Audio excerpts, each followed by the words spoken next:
Bismillahirrahmanirrahim. Alhamdulillahi Rabbil Alameen. Wassalatu wassalam ala Rasulillah. All praise is due to Allah, and may the peace and blessings of Allah subhanahu wa ta'ala be upon our last prophet Muhammad sallallahu alayhi wasallam. My name is James Yusuf Yee, and I'm a Chinese American born in the United States. I'm a Muslim convert, or as some might say, a Muslim revert. And I would like to talk to you today about my journey to Islam. I was born in the United States. All of my brothers and sisters were also born in the United States, as well as my father and mother. My grandparents traveled from South China to the United States in the early 1920s. I was raised as a Christian in the Lutheran denomination. Now, Lutheran is a more liturgical Protestant denomination, very similar to Catholicism. I was raised by my mother predominantly as a Christian, and in my younger years in the United States, I attended Sunday school, weekly youth programs. I was confirmed in the 8th grade in the Lutheran denomination during my younger years, during my youth. It wasn't until I finished graduating from the prestigious United States Military Academy at West Point that I began to explore spirituality and religion. And it was shortly after I graduated from West Point when I found myself in what you might call interfaith dialogue. It was simply a conversation, a discussion between me and another college student, a student who herself was on the pathway to Islam. She had been studying Islam, and she was herself very close to becoming Muslim. In our discussion, we discussed our beliefs in religion, and at that time I indicated that I was Christian and I believed in the doctrine of the Trinity as I was raised. When I first heard something of Islam, it was something that actually I immediately rejected because I was Christian. And then when I was posed the question, how could I was posed the question, what did I know about Islam? My response was that I had known nothing. In my college years at West Point, studying at the military academy, I never had any courses on religion or any comparative religious studies. So I had rejected this idea of Islam. But when I was asked how I could judge something without first knowing about it, that very much made sense to me. And since I didn't know anything about Islam, I would then myself go and purchase a book, a basic book on understanding Islam, and I began to read so I can learn more. As I began to learn and read about Islam, I became very much intrigued, especially because I had realized that most of the beliefs that you find in Islam were things that I, as a Christian, already believed in. And I was very surprised to learn that Muslims also believe in the virgin birth of Jesus Christ. Now, being raised a Christian, this was a very integral part of my belief and faith system. In Christianity, of course, believing in the virgin birth of Jesus is an essential part of gaining your salvation into paradise. As I learned about Islam, I was very intrigued to find that Muslims also believed in the virgin birth of Jesus Christ. And I hadn't known up until that time that there was another faith that also believed in this biblical story. As I learned more about the stories and traditions of Islam, I recognized many of the familiar names that I grew up with learning in my youth Sunday school years. Names like Abraham and Moses and David and Noah and Joseph and more. Many of the biblical stories that I learned as a youngster are also found within the traditions of Islam, and this was very surprising to me. In becoming Muslim, it was a very easy step for me because, again, I found that most of what I believed as a Christian were things that Muslims also believed. So it wasn't doing away with the foundation that was laid for me as being raised Christian. For me, when I became a Muslim, I thought I would become Muslim on a very basic level. And actually my conversion to Islam, or reversion to Islam as some might say, was very much on a doctrinal level. I had accepted the belief, the unique belief in God's oneness, as well as the prophethood of Muhammad, following in the footsteps of those that I had learned about in Christianity, his predecessors, prophets, again, as I named earlier, like Abraham and Moses, David, Noah, and Jesus himself. So for me, I became Muslim on a very doctrinal level. And at that time in my life, I was Christian, I had been raised Christian, but my practice of Christianity was in my view, very basic. I wasn't very religious. I didn't go to church every Sunday as a young adult, and just considered myself a simple Christian. When I became a Muslim, I had this similar idea that I would become Muslim on a very basic level.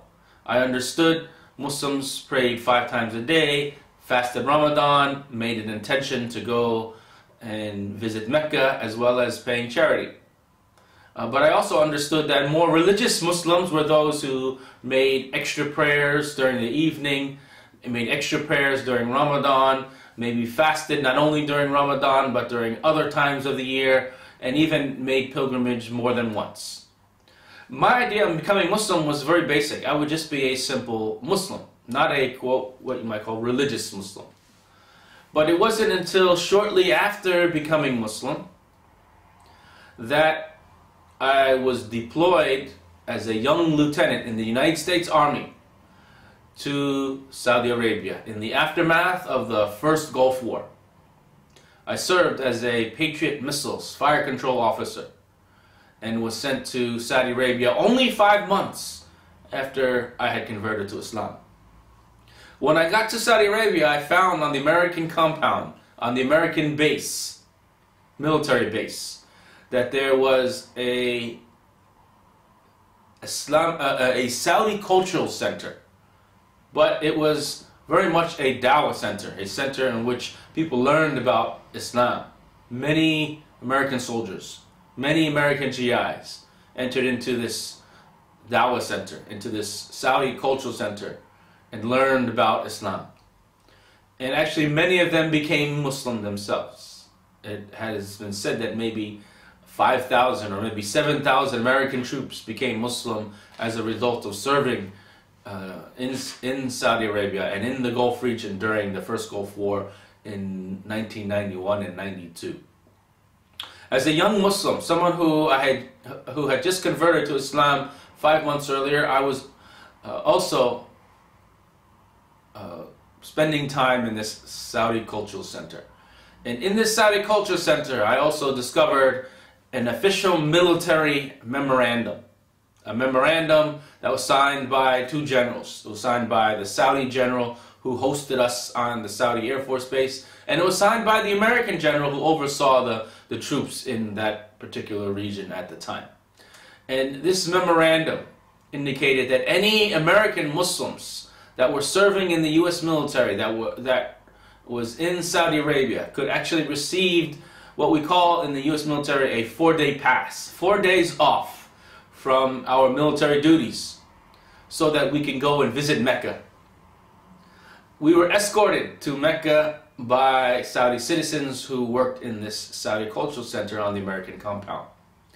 I submitted a request to my chain of command along with 3 other recent Muslim converts in my unit, and we got approved, especially after our commander saw the signature of the American general.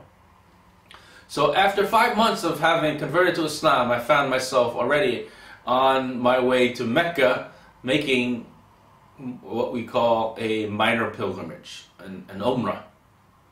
And for me, I had just converted to Islam, but I had converted to Islam, as I mentioned, on a very doctrinal level, and didn't perceive myself as being someone who would be a very religious Muslim.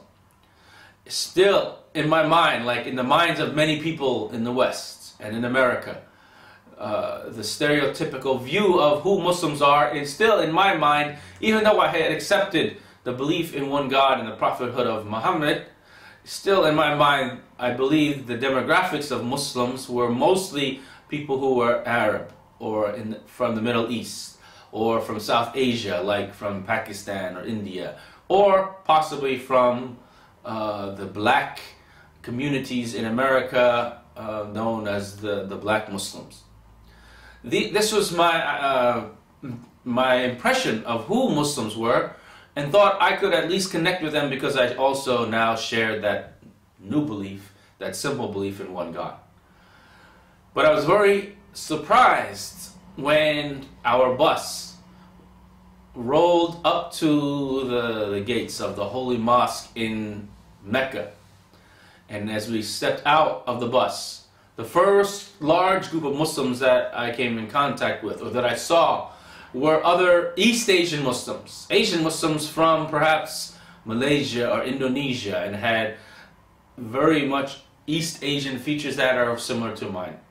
And it was intriguing to me, it was amazing to me to see the vast display of diversity that I would experience on just those 4 days that I spent in Mecca. On those 4 days, I met Muslims from East Asia, Malaysia, Indonesia, Muslims from Africa, Muslims from the Arab world, Muslims from South Asia, Muslims from Russian and other Russian bloc countries. I also met Muslims from America on that particular trip. One of the Muslims that I met on my first trip to Mecca, again, which was only 5 months after I had converted to Islam, was an American Muslim who was actually at that time studying at the university in Medina, and on that day he also was making Umrah, and it was by the plan set out by the Creator that we would meet on that particular day. So I even met on my first trip to Umrah Muslims from America, and for me that was a very eye-opening experience. I often refer to my first trip to Umrah as my Malcolm X-like type experience. I had been raised and born in the United States, and in the United States we are taught in our elementary schools the diversity of America and how the people who make up the American population, whose ancestors come from all over the world, is a melting pot of different races, colors, and ethnicities. And this is what I experienced in my first trip to Mecca shortly after I converted to Islam. And that was an inspiration for me. And after leaving Mecca and going back to the American compound in Dhahran, Saudi Arabia, where I was serving in the aftermath of the First Gulf War, I quickly recognized that within the military ranks there were no Muslim chaplains. We had Jewish chaplains, we had Christian chaplains, Catholic and Protestant, but we didn't have any Muslim chaplains. And I had also observed how the numbers of Muslims within the U.S. military ranks was increasing, especially in that aftermath of the First Gulf War. So I made it my intention that maybe one day I would become a Muslim chaplain. This was all back in 1991, late 1991, early 1992. I would leave the U.S. military active duty and pursue more traditional studies in Islam, learn a little bit of the Arabic language, and in January of 2001, I re-entered the ranks of the U.S. Army, again, this time as a Muslim chaplain, not as an air defense artillery officer. So in early 2001, January 2001, I again became a U.S. Army officer to serve as one of my nation's first military Muslim chaplains. That's my story, my journey to Islam, and my pathway to becoming a Muslim chaplain to serve the ranks of the U.S. Army.